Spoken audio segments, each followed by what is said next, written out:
Olá pessoal, nessa aula de biologia a gente vai abordar um assunto muito importante em todos os vestibulares, que são as filogenias, as árvores filogenéticas.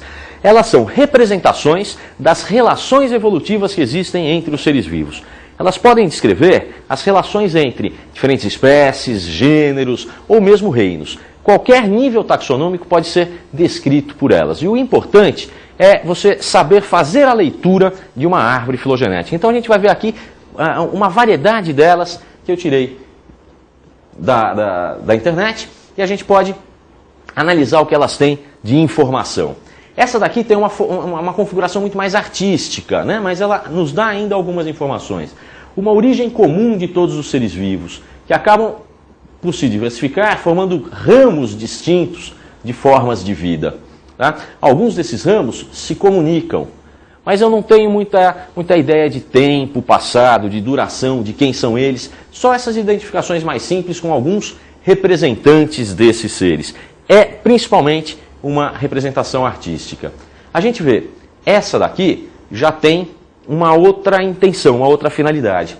A extensão de cada linha representa uma duração no tempo. Tá? Isso daí mostra, por exemplo, para nós animais, a nossa existência aqui no planeta Terra é muito curtinha, para fungos, para plantas, que são a maioria dos seres vivos que a gente conhece. Tá? Quem existe há muito tempo são os organismos semelhantes a esses em azul e vermelho, que são as atuais bactérias. Os primeiros seres vivos seriam muito semelhantes a eles. E a gente vê essa organização em três grandes grupos, tá? Que são chamados aí de domínios: bactéria, árquea e eucária. Vamos passar para outra aqui. Essa daqui, essa árvore filogenética já introduz algumas características presentes que servem para fazer essa distinção entre os grupos, entre os diferentes tipos de seres vivos. A gente vê aqui desde bactérias também, existem vários aqui no meio que talvez você reconheça como protozoários, aqui como sarcodina, que são as amebas,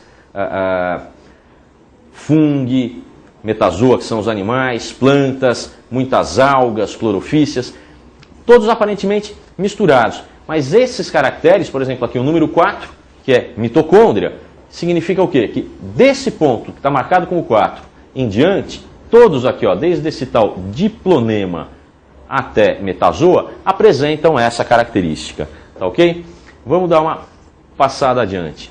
Essa árvore já nos indica, além dessas relações de origem, de quem originou quem, indica também a abundância de cada grupo, de cada tipo de ser vivo nas épocas passadas. A gente vê, por exemplo, esse ramo aqui, que começa estreitinho e vai se tornando mais largo, quer dizer, representa um grupo de seres vivos que nesse período geológico se diversificou muito, mas pouco a pouco foi sofrendo uma diminuição, foi sofrendo um processo de extinção e hoje em dia existe muito pouco. Ao contrário, a gente vê aqui, por exemplo, um grupo que é bastante antigo, mas vem se mantendo com pouca diversidade de espécies, até que em algum momento dessa época aqui do Cretácico sofre uma diversificação muito grande. Então, a largura dessas linhas indica a abundância relativa desses indivíduos, dessas espécies ou desses grupos. Tá bom?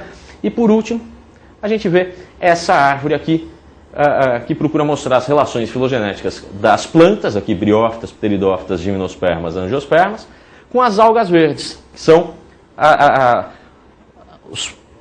o grupo atual que tem mais afinidade com as atuais plantas. Tá? Cada ponto desses marcado pelo surgimento de algum tipo de característica bastante importante. Tá? Então é muito importante você ficar ligado na leitura, em como você faz uma leitura dessas árvores. Você pode ser apresentado numa prova para questões, para árvores que você nunca tenha visto na vida, mas você tem que saber interpretar esses diagramas. Tá ok?